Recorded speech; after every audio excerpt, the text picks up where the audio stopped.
নমস্কার, মৌমিতার হেসেলে আপনাদের সবাইকে আবারও স্বাগত। আশা করছি আপনারা সবাই খুব ভালো আছেন, আমিও ভালো আছি। আজকে বানিয়েছি বাচ্চাদের টিফিন কিংবা বড়দের জল খাবারের জন্য খুবই ভালো আর এবং হেলদি রেসিপি। এতে কোনো মশলাপাতি বা খুব বেশি তেল কিছুই লাগে না। আর আমার চ্যানেলের রান্নাগুলো যদি আপনাদের ভালো লাগে তাহলে কিন্তু একটা লাইক, কমেন্ট, সাবস্ক্রাইব আর পাশে থাকা বেল বাটনটা অবশ্যই প্রেস করবেন আর আমার ভিডিওগুলো একটু শেয়ার করে দেবেন। এই জলখাবারটা খেতে হয় খুবই টেস্টি আর এবং সফট, খুব তাড়াতাড়ি বাড়িতে বানিয়ে নেওয়া যায়। আমি কিভাবে বানিয়েছি আপনাদের সাথে সেটাই শেয়ার করলাম। নিয়েছি একটা আলুটা আমি খোসা ছাড়িয়ে ধুয়ে পরিষ্কার করে নিয়েছি। তার সাথেই নিয়েছি 1 বাটি পরিমাণ সুজি আর নিয়েছি 1 বাটি পরিমাণ আটা। আর এখানে নিয়েছি পেঁয়াজ, ধনেপাতা কুচি আর অল্প একটু গাজর। আমি আটা ব্যবহার করেছি, আপনারা চাইলে ময়দারও ব্যবহার করতে পারেন। দেখুন আলুগুলো কেটে নিয়েছি ছোট ছোট করে। এটা আমি মিক্সিতে দিয়ে একটা ভালো পেস্ট বানিয়ে নেব। এর সাথেই আমি 1 কাপ জল দিয়ে দেব মিক্সিং জারে। আলুটার সাথে জলটা দিয়ে স্মুথ একটা পেস্ট তৈরি করে নেব। দেখুন হয়ে গেছে। এবার এর মধ্যেই আমি সুজিটা নিয়েছি, সুজিটাও দিয়ে দেব। সুজিটা আমি দিয়ে দিই এই কারণেই মিক্সিতে দিলাম, কারণ সুজিটার সঙ্গে সঙ্গে খুব নরম হয়ে যাবে, ভিজিয়ে রাখার কোনো দরকার হবে না। আর এই বোলের মধ্যেই সব কিছু দিয়ে ভালো করে মিশিয়ে নেব।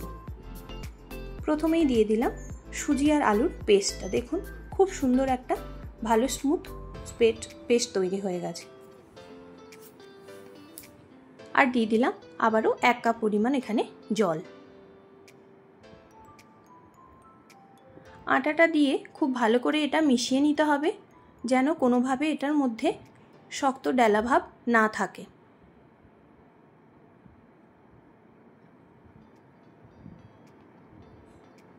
একদমই স্মুথ ব্যাটার তৈরি করে নিতে হবে।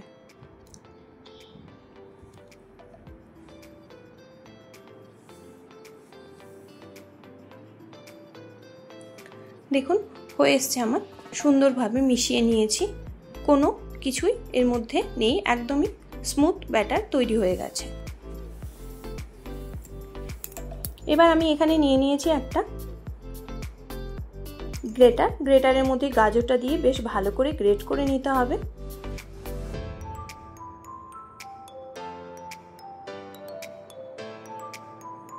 দেখুন পুরো গাজরটা আমার গ্রেট করা হয়ে গেছে।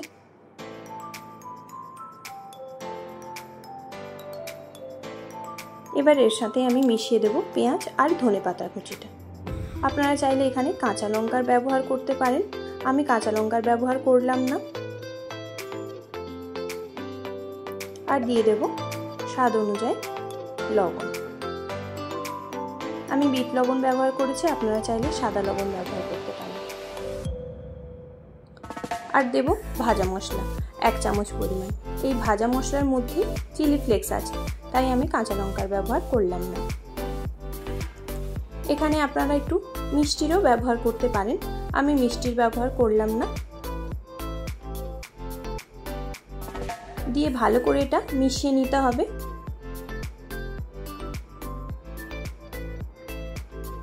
আর দিলাম অল্প একটু হলুদের গুঁড়ো, এটা কালারের জন্য, সুন্দর একটা কালার হবে তাই। আরও দিয়ে দিলাম 1 কাপ পরিমাণ জল। ব্যাটারটা একটু আমার ঘন হয়ে যাচ্ছিল, তাই এই দেখুন এইরকম মতো ব্যাটারটা রেডি করতে হবে, একটু পাতলা।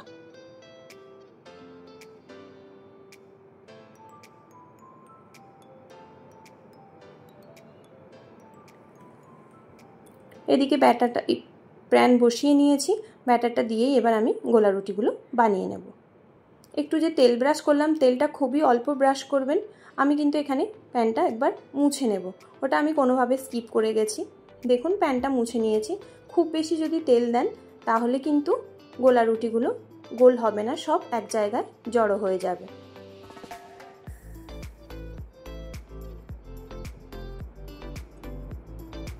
এরমভাবেই বানিয়ে নিতে হবে।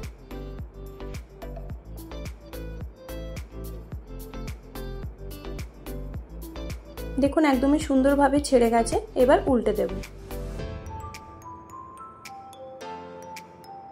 আর অল্প একটু তেল ব্রাশ করে করে এটা করতে হবে।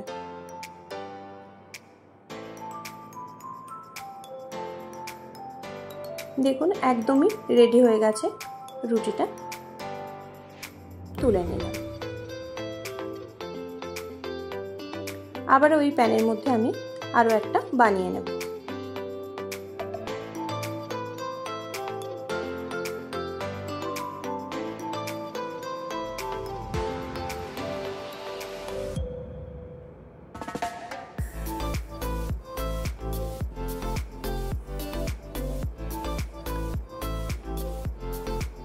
দেখুন এটাও আমার দেয়া হয়ে গেছে।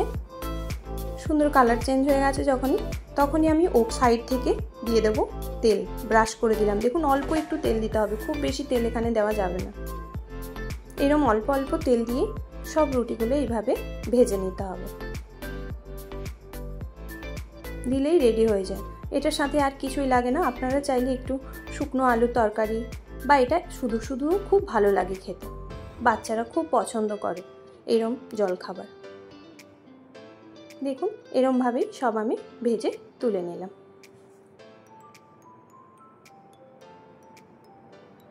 এটা খেতে হয় খুবই সফট এবং টেস্টি।